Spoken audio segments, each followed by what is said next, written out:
What's good? What's good? What's good? Thank you guys for tuning in to the Voice of the Fans Sunday Special Podcast. Give yourself a give yourself a round of applause for waking up. Is it early on the West Coast? It's noon out here. It's midday. It's 10 o'clock here, Pacific Standard Time.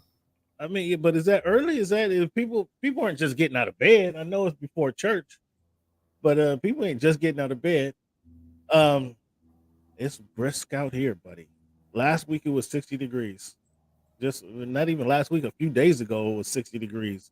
It's a brisk 41 degrees right now. I can tell you that. It's a little chilly out there. What you guys got going on up there? We got a moderate 47, a little drizzle. Pretty typical for mid to late February.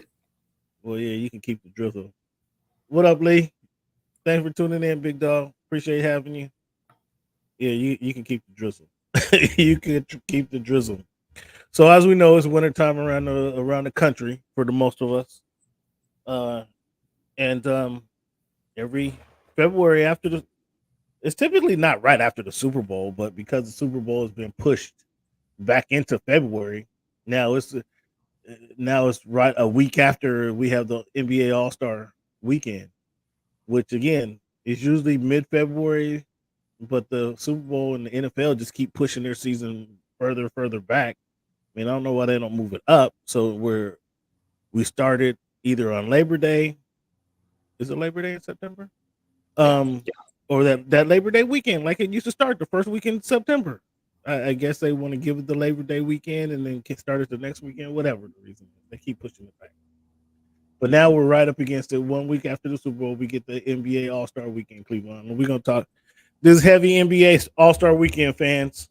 Thank you guys again for tuning in. If you got something to say, chime in. Voice of the @_Voice of the Fans on Twitter, @_Voice of the Fans on Twitter. You can hit us up. You can also hit us up on the chat. However you're listening to us, HMB Media on YouTube. If you're watching us, looking at watching the show that way, you can hit us up in the chat there, or Voice of the Fans on YouTube Media. You can, Voice of the Fans on YouTube. You can hit us up in the chat there. We'll get it either way. Again, thank you guys for chiming in, and we want to hear your feedback because I got some questions, Cleveland. This weekend we had on Friday night they had the Rising Stars games with the sophomores versus the rookies. They had the 3 teams that competed against each other. I'm not sure how I like that format, but it was competitive. I guess it added for some competition because they all played 15 or 20-minute quarter, I think they played, and then the winning team was A and B played, and then they each had the winner of those games had a little finish the night off with a little championship game, if you will. Team Jalen won. What did you think of this that format, and did you watch any of the Rising Stars? I watched a little bit of the Rising Stars. I saw Benedict Mathurin kind of get his I don't want to say just due, but certainly showed out in his hometown. So that was cool for him. Congratulations for getting that. The team thing was so. I mean, it's you're always looking for new ideas and fresh content. So kind of throwing that in there to kind of see what's what was it's all right. I'm okay with it. Not enamored with it. It's not something I'm gonna eagerly anticipate next year, but at the same time, it was cool. I think I like in that situation, those guys are looking for. They're still trying to make their shine. The rookies are with the second year players. They're still trying to make their shine. So they come into the game with some competitive spirit. They're actually playing to compete. So I think a full game is okay. Just a regular, 48-minute game is okay because they're still trying. If you know what I mean, you follow what I'm saying? Yeah, haven't made their name just yet. So this is an opportunity to get out there in the spotlight. Yeah, so I like just give me a game. Just give me a game and let these guys run and let's see what happens. How the game develops. First quarter, second quarter, third quarter, and obviously who shows up in crunch time. I like that opportunity better than if you played 8 minutes or what did they? I think they played it to a final score and then moved on. But either way, I want to see I want to see the fourth quarter action. I want to see how they perform in fourth quarter, and you can't imitate fourth quarter action. It has to be the fourth quarter for you to see that. Yeah. So the way they played, like I say, Team Jalen won. That was kind of interesting. Moving on to Saturday. First of all, let's go back to the court on Friday night. Like the court probably was all-star the whole weekend. What do you think about the court? Yeah, that was cool. They did a great job of being innovative and kind of cutting edge with regards to kind of how it looked. It definitely added to the mystique of the game, I thought. Yeah, I thought there were some times that I think they could use the court a little bit more in a different fashion. And we'll get to it. I'll bring it up a little later, but there were some times I think there's some missed opportunities. But I haven't watched the full hockey game, but from what I know, the LED ice is what the Seattle Kraken came in using, and they caught a lot of attention with the Kraken. Is that how they do the little graphics that they do there? The games that I've been to, I haven't seen that. So that's interesting that you said that. I wasn't aware that they were big on that. Who came in with the Kraken? It wasn't the Las Vegas team. They didn't come in the same year, did they? No, Vegas was several years before the Kraken. The Kraken came in by themselves. Okay. I thought the Kraken came in with somebody else. But anyway, one of the teams that came in either a year before the Kraken or with the Kraken, I remember seeing the Kraken have that the little, what is it, octopus monster or whatever, Loch Ness monster, whatever they call it. Highlights of that kind of on the court before the game started, or on the ice before the game started. Maybe I could be wrong. But I thought that's you can only see those on TV. Is that? Oh, so it's a TV deal. Okay, appreciate you, Victor. Thanks for time. Well, the Kraken is a sea monster, so Cleveland, you can go in more into the Kraken. I thought that was a terrible name, but if you want to talk about what the Kraken is, I know it's a sea monster, but they could have came up with some. They could have went to the Thunderbird for all I care. Well, yeah, I mean, I think the Kraken is cool, man. I mean, it's it's a fictitious, mythical, sea creature that dominates.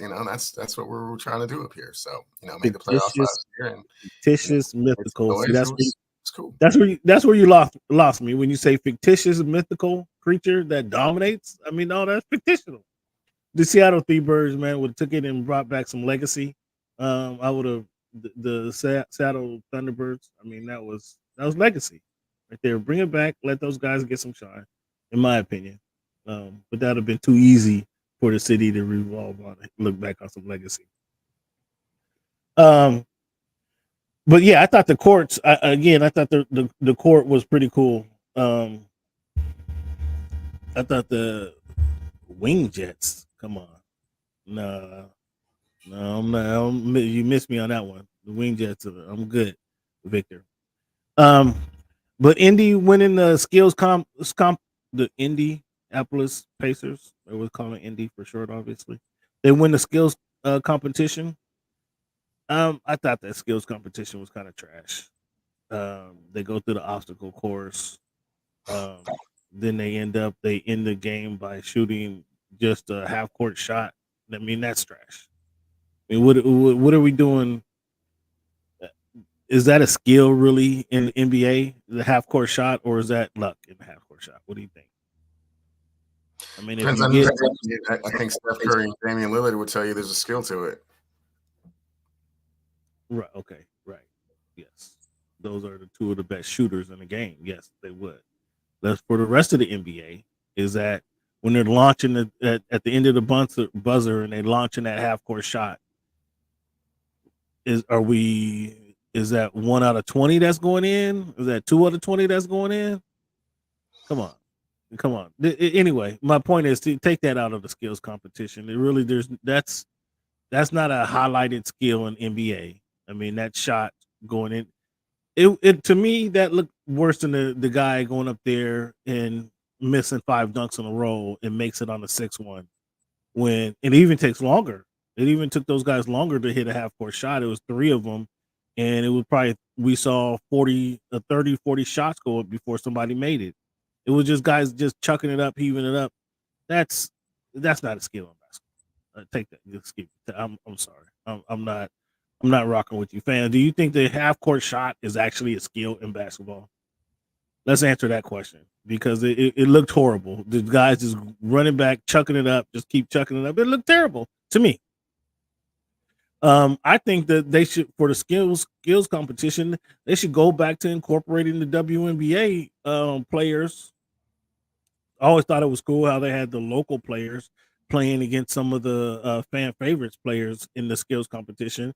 That way, if you're gonna do the Sabrina Ionescu, um, if you're gonna do the Sabrina Ionescu versus Steph, now you have more females involved in the game. So she's not the only one out there. She's the only one we saw in the uniform yesterday, right? Last night, it's Sabrina Ionescu. Now at least she has some peers out there in the game, and it's not such a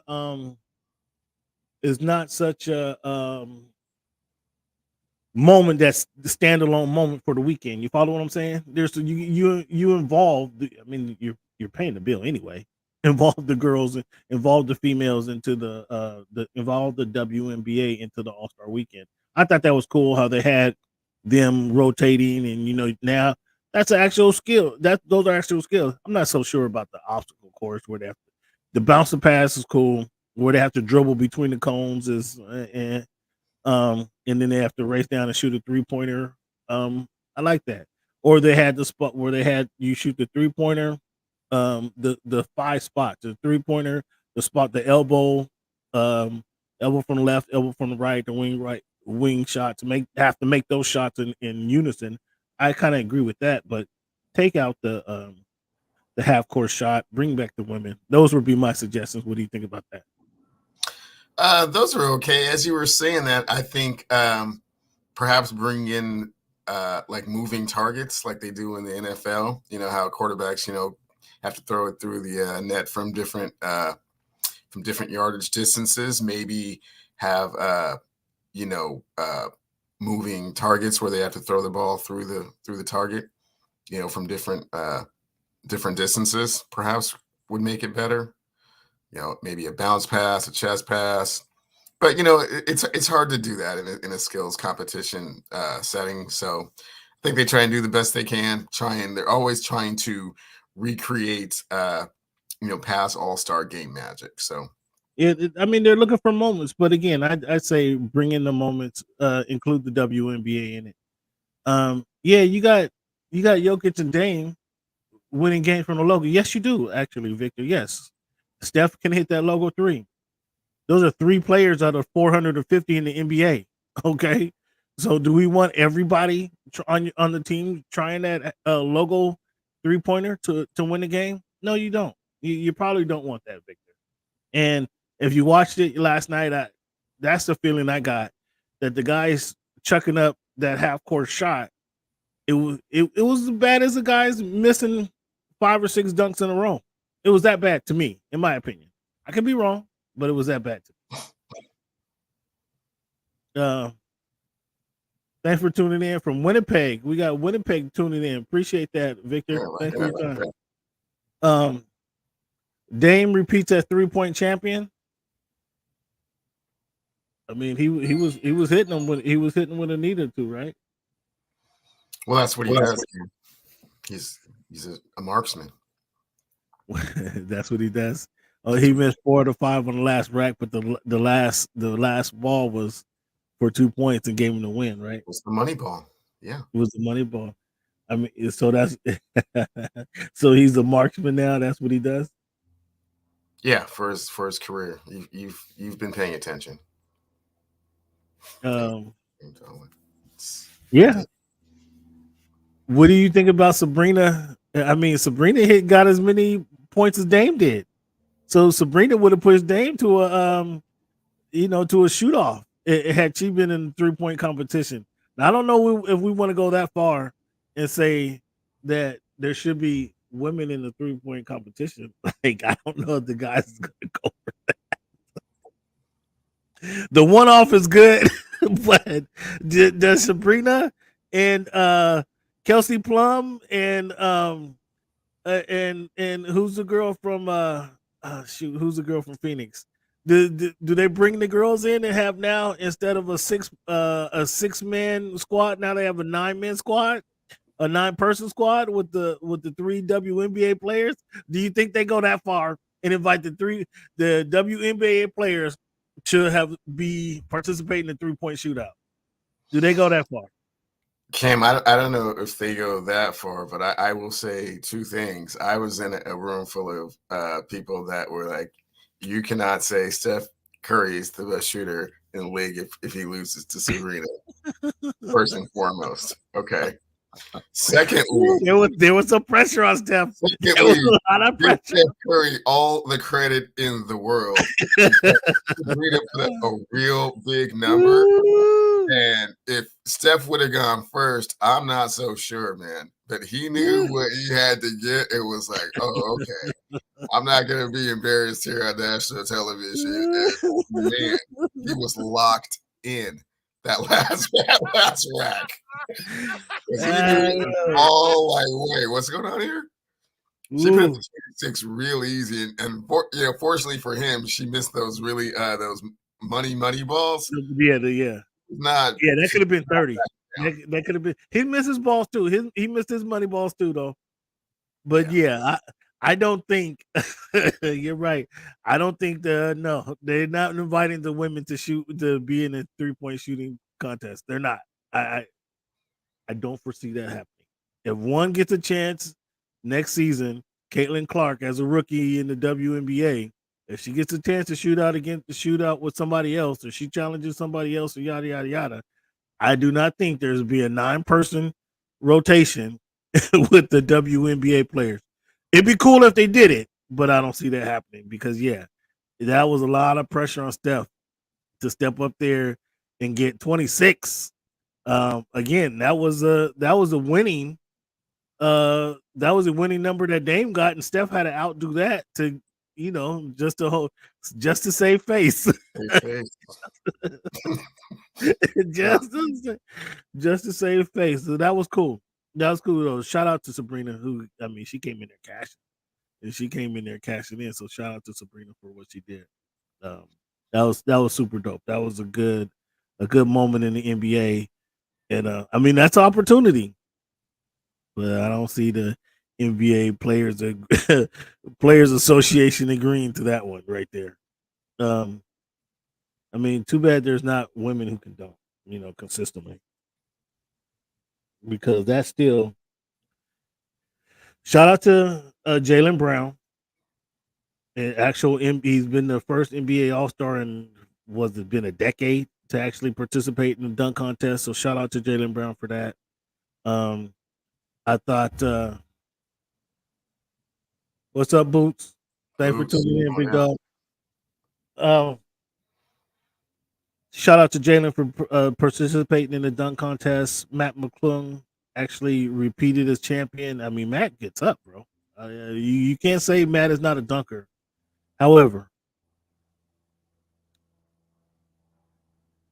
if Matt McClung is going to be able to participate in the NBA dunk contest,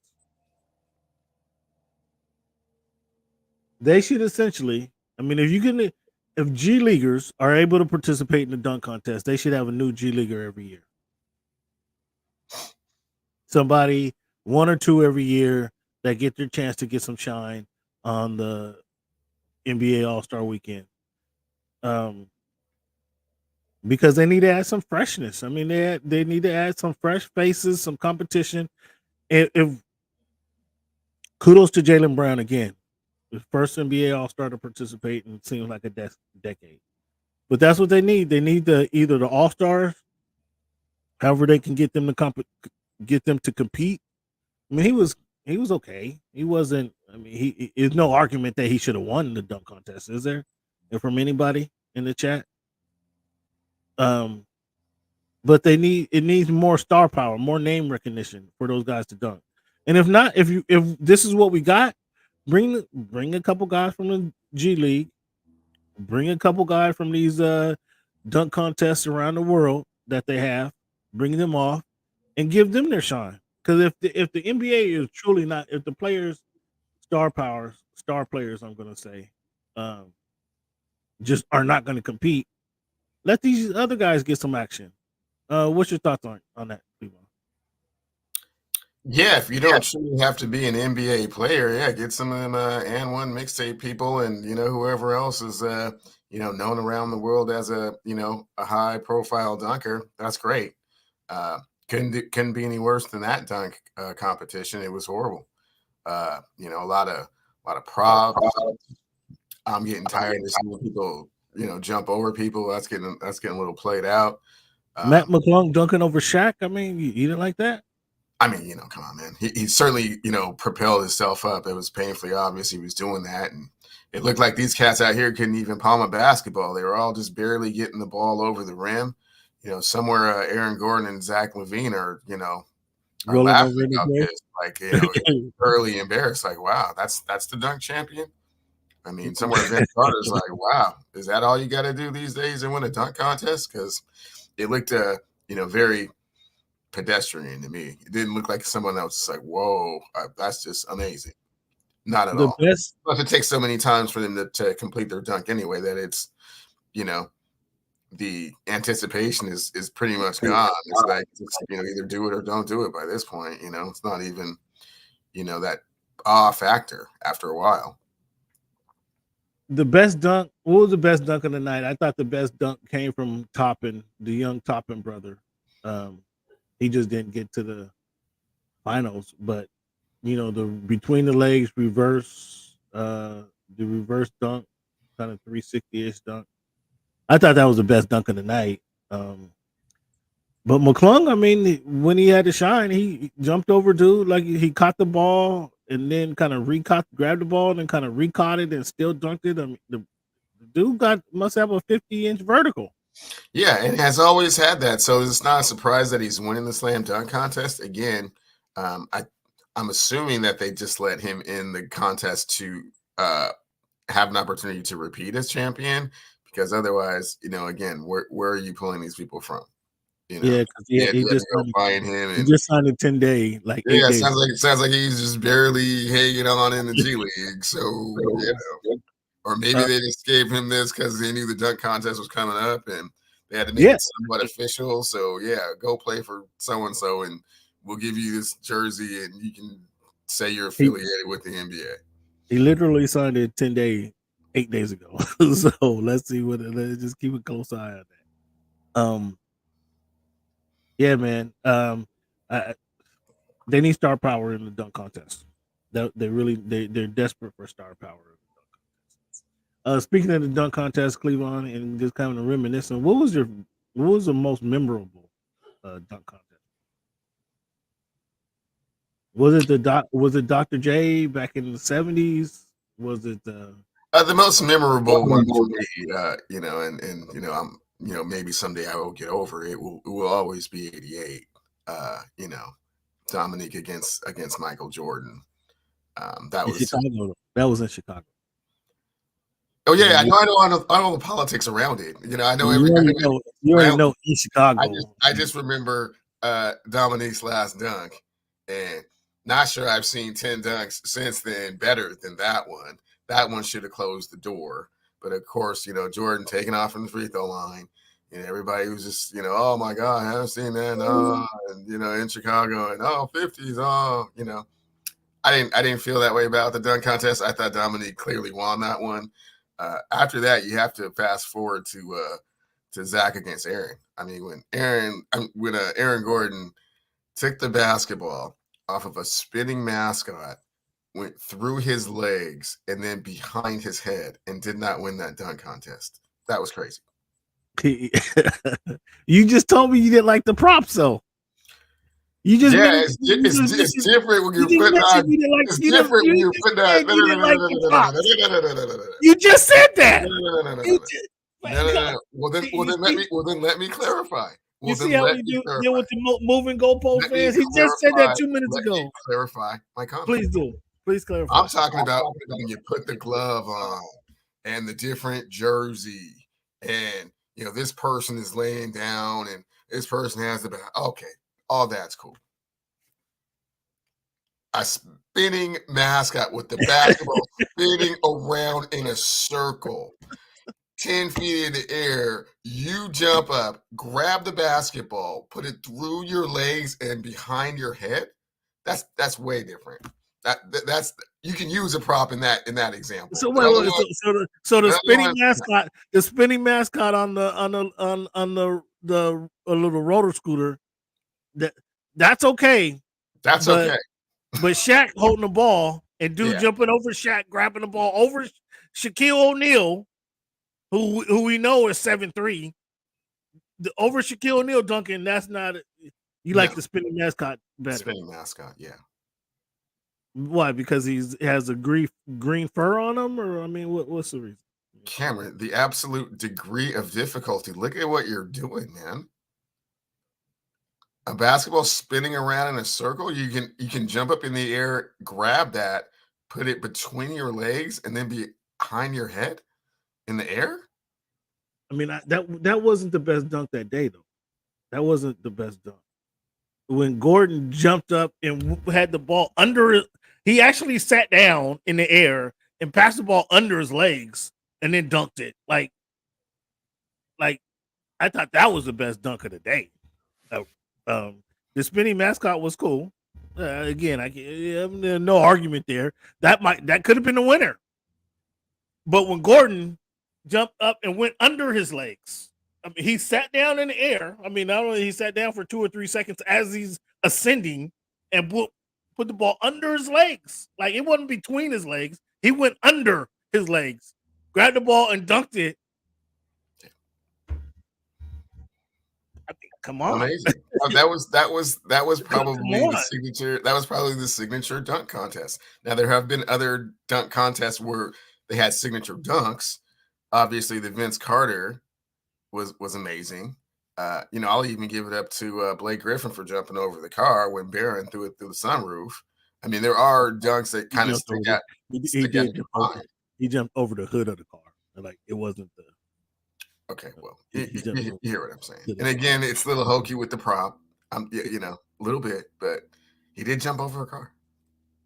I mean, the Hyundai had to get in there. They're sponsoring the event. I'm not mad at the Hyundai. I'm not. You guys are going to use one of our cars in this event. And Barron had to throw a perfect pass. Let's be honest.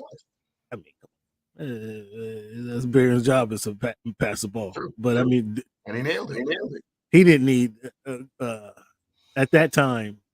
Griffin really didn't need problems. You could have really put in a highlight reel of of Blake Griffin's dunks, and he could have just sat down and watched it, and then everybody would have been like, "Okay, that he's a winner," because he had that many dunks that they could just literally run a highlight of his dunks, and gave him the championship just from that as well.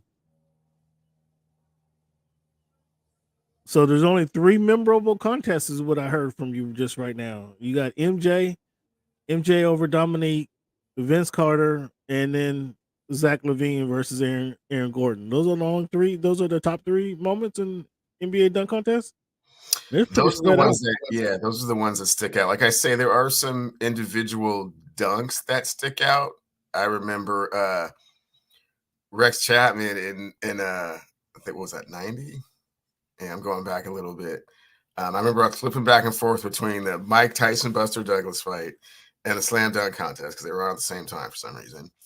And we were all expecting Mike to just knock Buster out, and we'll just get back to the dunk contest.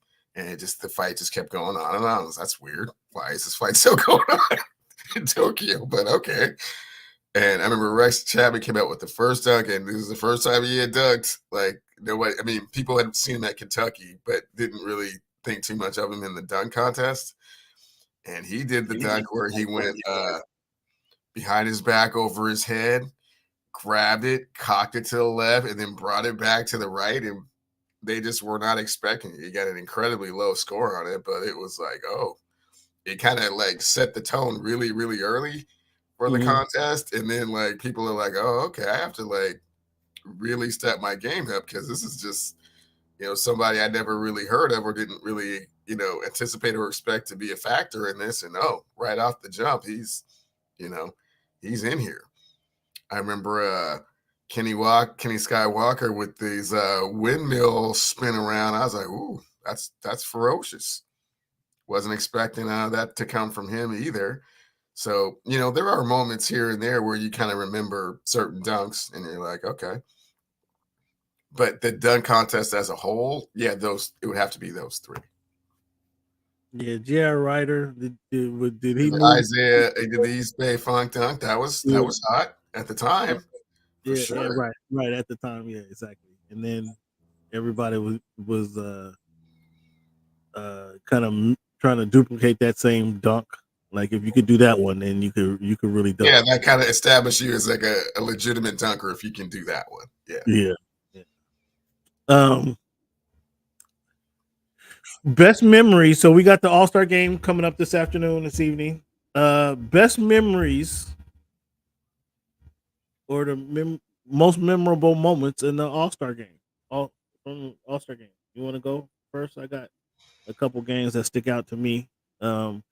Primarily, just I was a Tom Chambers fan, so when he actually got a chance to play in the NBA All-Star game, like I was excited to see what Tom could do, and then Tom ended up winning that one. I think that was 87. I think it was.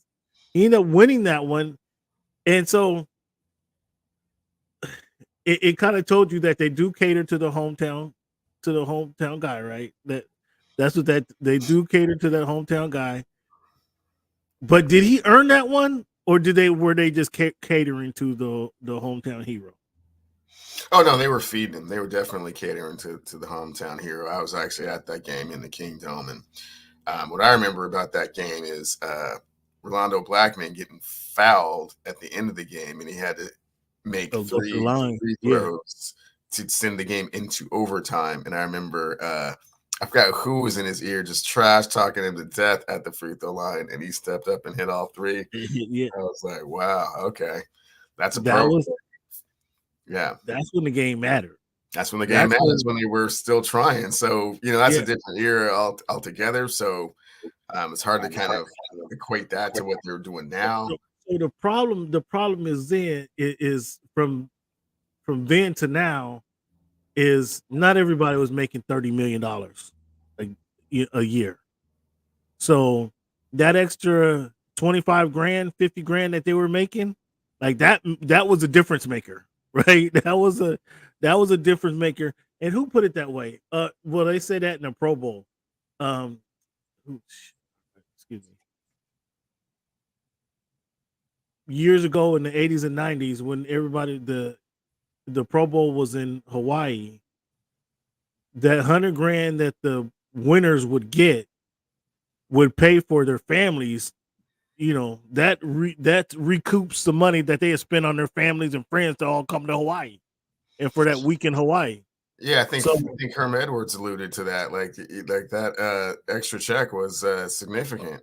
And yeah, so you wanted to win. You wanted to win, and you wanted to. You didn't want to have that bill. You wanted that bill paid for. So that's why those Pro Bowl games were serious. And I think, wherever they go in the league, and it's not as significant. But that's the difference between today and yesteryear. Is today these guys are making 20. The NBA, I haven't looked at this. I would venture to say that any person in the NBA All-Star game today makes 20 mil. That might be at the low end. I mean, Wemby's in the All-Star game. He's not making 20 mil, but on the court with endorsements and everything else, he probably is. But just his NBA salary is, I think everybody on average is between 25 and 30 mil, I would guess, would be my speculation. And so to say we're going to pay you an extra 10 grand to the winner, I mean, that's not really it's not motivation or incentive to try harder. No. That's not really moving the needle. And so you can't throw money at it. As Doc mentioned, you can't throw money at it. Yet the players have to want to play. And like I was saying, I don't know where it goes from the guys in the rising stars, the first and second year guys, where that they lose that competitive spirit. I don't know where it goes, man. I don't know where it goes. I don't know where that competitive spirit goes and why these guys don't want to play and don't want to win. But yeah, that was one thing after. That was one of my most memorable moments. Again, being a Tom Chambers fan and him winning the MVP. Was it? I mean, he was doing their thing, and as you mentioned, there was they were competing. We know they were competing. That's not a question. But were they feeding him, or were they just looking out for the home? Was he deserving, or were they just looking out for the hometown hero? And then you mentioned it. Yeah, he was deserving because they were feeding him. They were featuring him. He got a lot of isolations. He got a lot of spotlight on him. Where if the game was somewhere else, I don't think that he would have won the MVP. Well, I mean, that's kind of what it was. It was a lot of that. The hometown guy. I mean, he's gonna get the easier shot. They're gonna be featuring him. Most teams most often did that. So that was again. I just put out one moment. But what was I got a few different moments. What was your most memorable moment to the NBA All-Star weekend or All-Star game itself? Excuse me. Well, Cam, if we're staying old school, like when the All-Star game was really a thing, I think the other two games that kind of stick out to me are the game where Jordan turned sour on Isaiah, said he was freezing him out. I didn't really see it to that extent in the same way that Jordan took it, but okay. Yeah, that has to be. Watched that game again. Like, where were you supposed to? What, you were wide open and you just didn't pass it to you? I didn't really see that part of it. So I kind of wanted to see like where the beef and the animosity started from. Didn't really see it. I guess the other game that comes to mind is when Magic came back from HIV and hadn't played, and they kind of made a special spot for him, and he took it over and shot like he's never shot before. So would you say like he's never shot before? Come on, man. Like Steph Curry's jumper after that day. The little set shot. Yeah. Oh, no, he was dropping it from three from way out there. Like, yeah, that's what I'm saying. Your game. Yeah, he was ready to go. He hadn't played. You mentioned he hadn't played in a while, so he was itching to get on the court. Yeah, that was one of my moments. Magic versus Jordan, and Jordan, kind of actually squared up on him. Was like, okay, let's see if you still got it. Yeah, that was a memorable moment in the All-Star, in the annals of the All-Star game. Cleveland, I have to bring up the moment when your guy. I mean, I don't know what you're going to say about this one, but when your guy LeBron James is coming down court and Kobe slaps the floor and is like, okay, let's go. And LeBron passes the ball. Like, you tell me what was going on there. You tell me how the moment was ruined. Tell me how the moment was ruined right then. I think at that stage in his career, LeBron was, not ready to necessarily embrace all of that. He didn't want to necessarily, you can't win in that situation, right, Cam? Because if you can't win. If you break down Kobe, you're hurting everybody's feelings.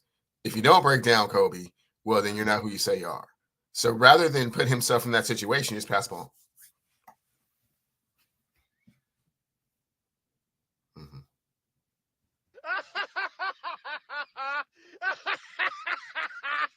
See, fans, we don't talk about this. This is unscripted. We don't talk about that. You could tell by Cleveland's lackluster response there that this is an unscripted show, and Cleveland doesn't believe that garbage he just spewed. He just spewed on these airwaves on this Sunday morning right before the All-Star game. Cleveland, so he wasn't. Yeah, that's 5 pounds of barbecue right there. You're exactly right, MPV. He owed 5 pounds of barbecue for that garbage he just spewed. True words. He wasn't ready for the moment. Is that what you're telling me? He was in a no-win scenario. He was a 2-time champion at that moment, because that was a Heat. LeBron James, right? I believe that was a Heat LeBron James, but still, You know what I'm saying? Going up against, Kobe, if you bust him up, you're a bad guy for, beating down everybody's hero, like when Antonio Tarver, that was his hero. What did Antonio did Antonio you think Antonio Tarver that was a bad person to bring up because Antonio Tarver wanted that moment. He still can't. Antonio Tarver is still eating off of that moment that he knocked out Roy Jones Jr. And you think right? But he's also still living on the premise that he knocked out everybody's hero. So no, he didn't know. He wasn't where. If you ask Antonio Tarver, who's that? When you look at the LeBron Kobe moment, okay. What's that? When you look at the LeBron Kobe moment, if you bust him up, then he's a villain for busting up Kobe. If he doesn't bust him up, well, then he's not an equal because he didn't bust him up. So there's no way to win there. So why not just defer? So he's just not an equal then. It just shows that he's not an equal because he didn't bust him up. Well, Ken, we don't know because he didn't. What do you mean we don't know? We know exactly what happened. He didn't bust him up. He didn't engage in the challenge. Sad moment. That was a sad moment in LeBron's career. Would you admit that?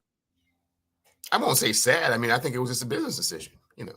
A business decision. Look at all these excuses that LeBron James is getting for not getting out there and competing.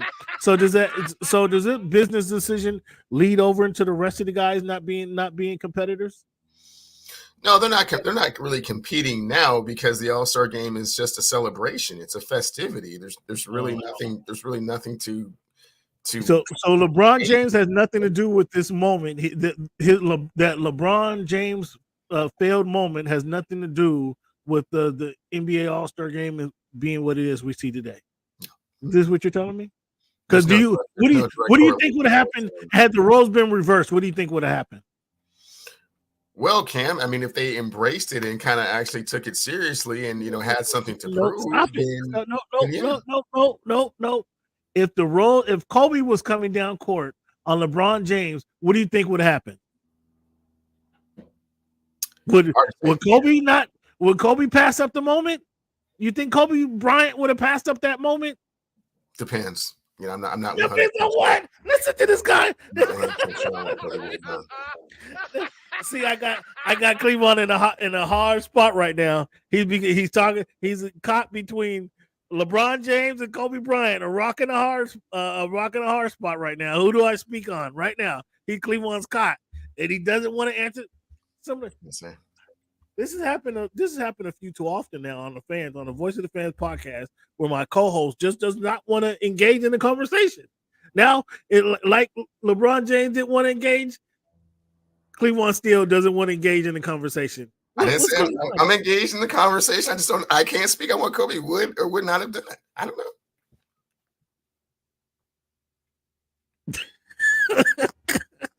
So when you heard what Phil said last week when their announcers unveiled his statue.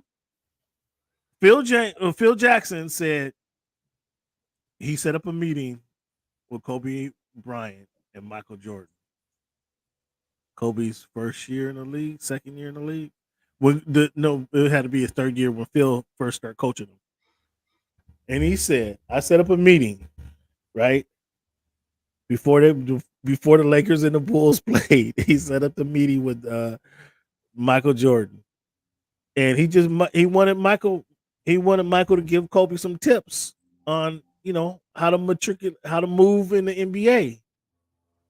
And what was the first thing that Kobe told Michael? Yeah, I'll let you repeat it because I know you know. I don't know. Please enlighten me. The first thing that Kobe told Michael was, I can take you one-on-one. So when Kobe Bryant gets to meet Michael Jordan, the first thing he tells him is, before listening to anything else, is I can take you one-on-one. And so move forward to their matched up LeBron James versus Kobe Bryant. And we saw the Nike puppets and all that stuff that never materialized because somebody let Dwight Howard and Orlando Magic beat them before they made beat them out to the finals championship because Nike had already set it up. They got the puppet for 2 years. They had the Kobe Bryant, LeBron James puppet. Do you remember that? I do remember that. Yes. And do you remember Dwight Howard and Hideo Turkoglu knocking off the LeBron James led team? You remember that, right? Yeah. So back to your original statement. Kobe knew that he could match up with Michael one-on-one his first year in the league. One of my favorite games ever. I don't know if you remember that when the Bulls played the Lakers. The Shaq, Nick Van Exel, Kobe team in his rookie season, and Kobe hit him up for 28. Yeah. So he already knew what he could do against him. You know what I'm saying? So okay, so you're in other words, Cleveland, you don't even realize what you just did there. Kobe Bryant accepted the moment, accepted the challenge in the moment to show his dominance, right? To show his abilities, right? He accepted that moment, right? And when the time came for LeBron James to show what he could do against Kobe Bryant, he decided not to show the moment. Well, I mean that was a regular season game adverse an all-star game showcase. I mean it's a different type of environment altogether. I believe when Kobe for his first all-star game, he went out to show that he was the best in the league and won the all-star game. Oh, now he was granted Kobe was the only one given 112% effort. Yeah, he didn't get the memo. He didn't get the memo. Yeah, he was up at 4:30 in the morning, taking jumpers, getting ready. Everyone else was just walking in.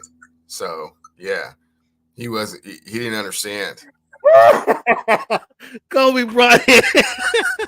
Other people were still wiping lipstick off their cheeks and extra shot of water. And Kobe's out there going 100 miles an hour. Yeah. Oh my goodness. That was like the Energizer Bunny. Damn, homie, what are you doing? Yeah. Kobe's like, I'm here. I'm ready to go. And you still question what Kobe would have did if he had the ball coming down against LeBron James. And you still want to question that? Yeah, we can't say 100% for sure. Oh, I can say 100% for sure. I know what was going to happen. We don't know for sure, Cam. It'll all just be speculation at this point. You see, fans. Cleveland don't want to engage in the conversation. He's giving his boy LeBron a pass for passing up there. So that was my most memorable moments in this in this NBA All-Star game. Cleveland, what suggestions do you have for changes for the format?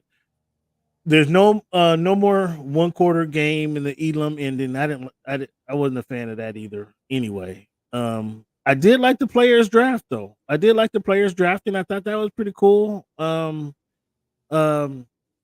Silver spoke to it. He said it kind of made the players didn't know soon enough on what team they were going to be on, which I thought was kind of BS. But I like the players draft. What did you think of the players draft?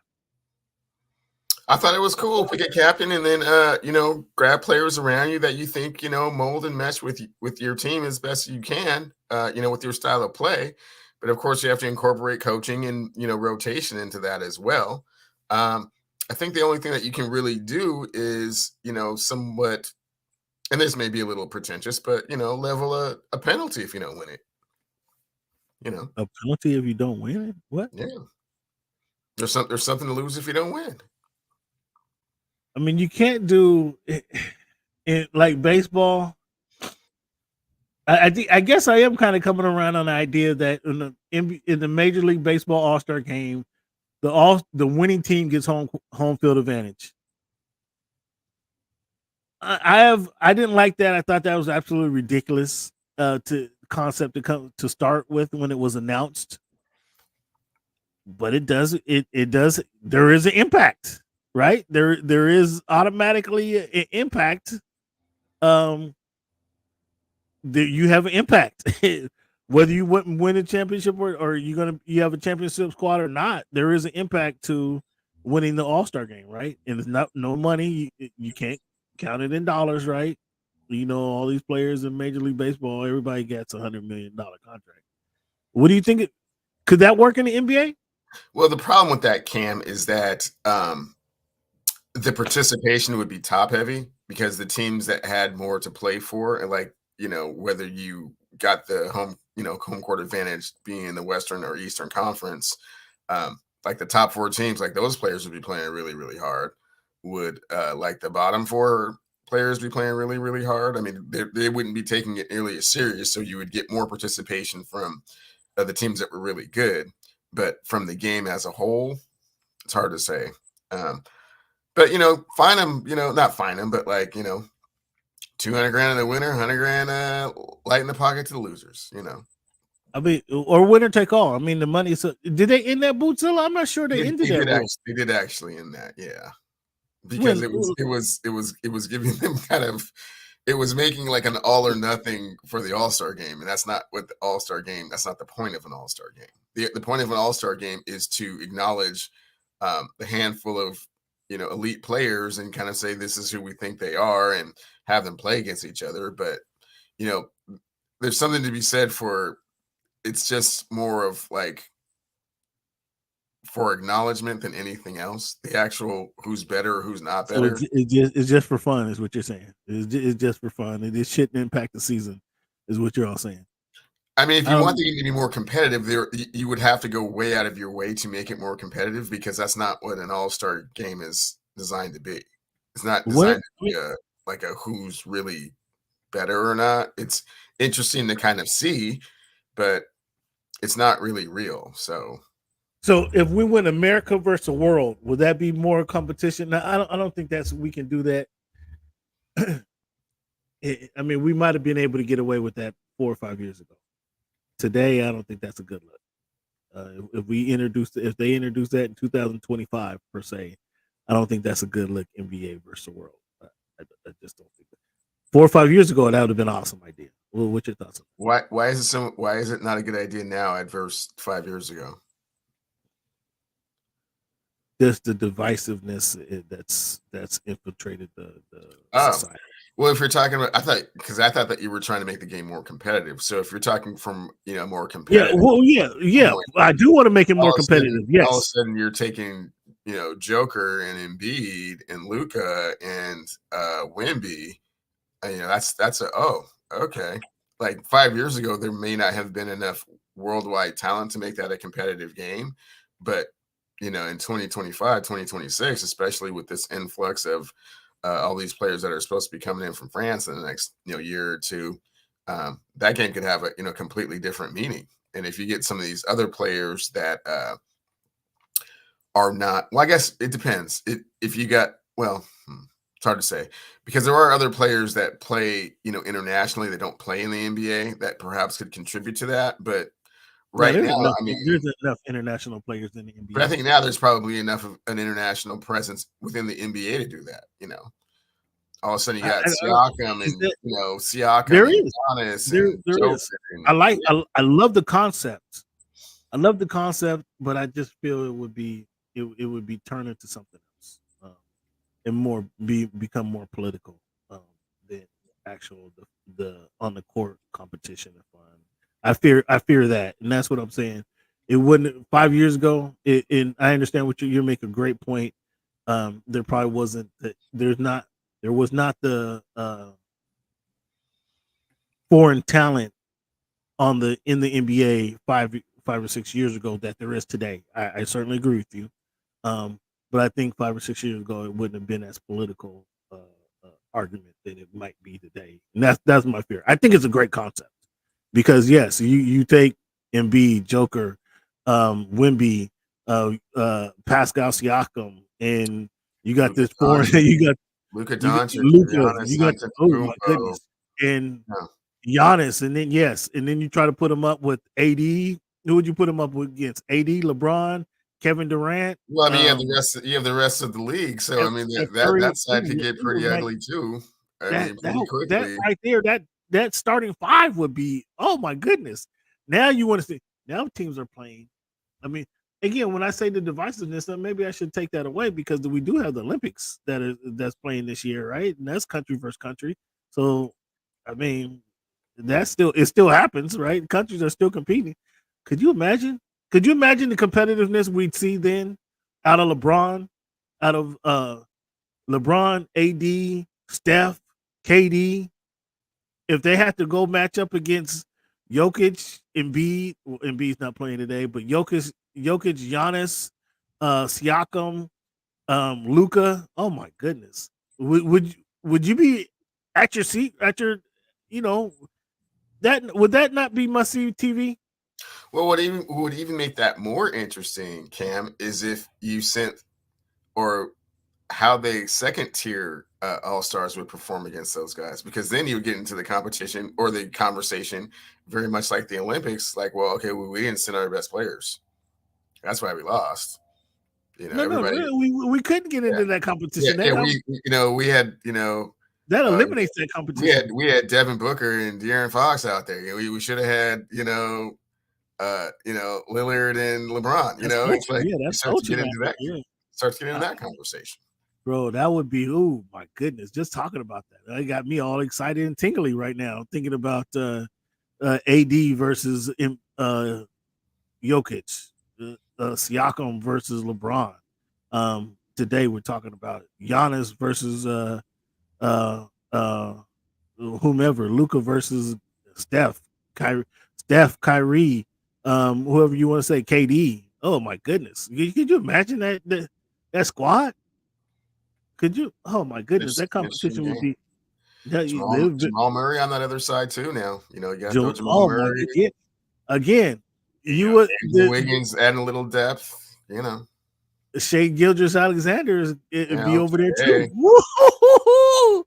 They Shane, these yeah, boys would have to step up. They'd have to step up. This American squad would have to step up and compete because they're going to get not a ran out of the gym. walkover. It's not a walkover by any means. Go Bears, hold them down the middle. Ooh, you suppose some of you guys will want Carl Anthony Towns on that squad too, right? Oh my goodness! Oh my goodness! Could you imagine? Could you imagine? Gets a little bit more interesting when you kind of dissect it for real. Like, oh, guys, that's what we need to start petitioning the league for. Is that USA versus the world? That would be crazy. That would be crazy. So it is what it is today, and tonight we get to see the NBA All Star, the best athletes in the world, get down and do their thing. Hopefully, we can get a competitive matchup out of it. But with them feeding their hometown hero, do you think Halliburton has a chance to win the MVP?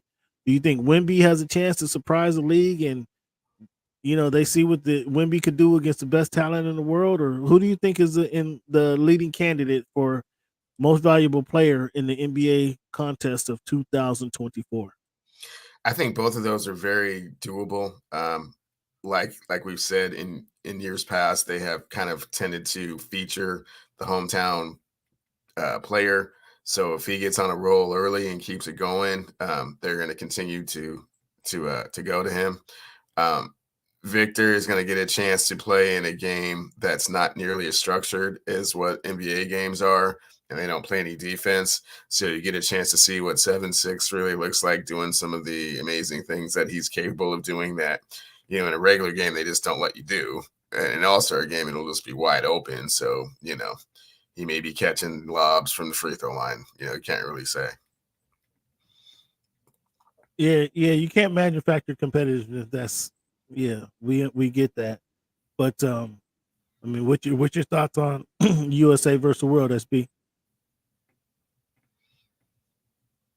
Yeah, Halliburton, like we talked about earlier, them feeding the hometown hero. Halliburton has a chance to win if he plays a considerable number of minutes today. Wemby, I mean, if they're just running up and down the court with no competitiveness, Which is and what they Wemby, do in all-star games. So yeah, yeah, they're just looking for the alley oop as soon as the ball crosses half court. So yeah, we gonna just see a bunch of Wemby alley oops and dunks. I mean, that's gonna be bananas. Um, real quick off the topic, I didn't have this on the script today, but Jamal Crawford, he's part of the TNT crew on Tuesdays, and similar to that's what you think of NBA versus world, huh? I disagree with that one. But similar to Shaq and the Fool, Jamal Crawford does the crossover, and he takes a crossover move. I don't know. Have you seen that segment? I Takes the have not cross. have not seen that. Please enlighten me. He takes the crossover move. They pick a winner for the week, a few plays, and then they take a crossover move, and then they move the crossover champion moves on to the next week, which is a concept I like. They had Wimby, who did the Sham God on Rudy Gobert, crossed him up, did the Sham God on Rudy Gobert. On one side of he crossed him up on the left side of the court, did the Sham God, and ended up laying it in on the right side of the court. Like, Gobert's long anyway. Wimby with his length, he laid it in. It was pretty incredible. But then they match him up against somebody else who the next week who has a crossover move, and they say, okay, now who's the champion? Which is pretty dope. The only thing I add to that segment, Jamal, is how many weeks, like Wimby, he made, I think from what I've seen, and I could be wrong, but from what I've seen, he at least went 3 weeks being the crossover champion. I don't know how long it was officially, but I saw it at least 3 weeks. He was the crossover champion. And it wasn't until KD crossed over dude from Charlotte, and then he went in, crossed him over, and went for the dunk. Then he gave it to KD, but KD was just beat him out for the 1 week. So the only addition I'd add to that, which is a pretty cool segment, is how many weeks was he like the top 40 list? How many weeks were you number one, right? I'd ask how many weeks was you the top? So for 3 weeks running, Wimby had the number one crossover move in the NBA. Like, somebody who's going to beat that, and who then once they beat that, now how long will he be able to sustain the number one crossover position? That would be cool. That's a cool segment that Jamal Crossover has on Tuesday nights on TNT, which is pretty dope, man. But we're gonna get out of here, Cleveland. Thank you guys for tuning in. Thank all the fans for their participation today. Again, the Voice of the Fans Sunday special. You can find us on most Sundays, just giving you guys some fresh content, discussing what happened midway through the weekend. And again, today is an All-Star weekend. No, thank you, man. Give yourself a round of applause. Again, tell a friend to tell a friend about the Voice of the Fans podcast. We're doing this content for you guys. Hit us up. Check out our articles on voiceofthefans.org, voiceofthefans.org. You get some in-depth articles that Cleveland and myself, the content we put out there for you guys. So check us out there. And then you can check out the show on most podcast streaming platforms. Also, you can check us out if you're not watching us on HMB Media TV. Shout out to those guys at HMB Media TV for what they're doing. And we are also on Voice of the Fans on YouTube. You can find out our show or watch our show during the week there. So catch us there as well. Fans, I want to thank you guys again. Give yourselves a round of applause for being a part of the show. And as always, fan, thank you for making our voice your choice.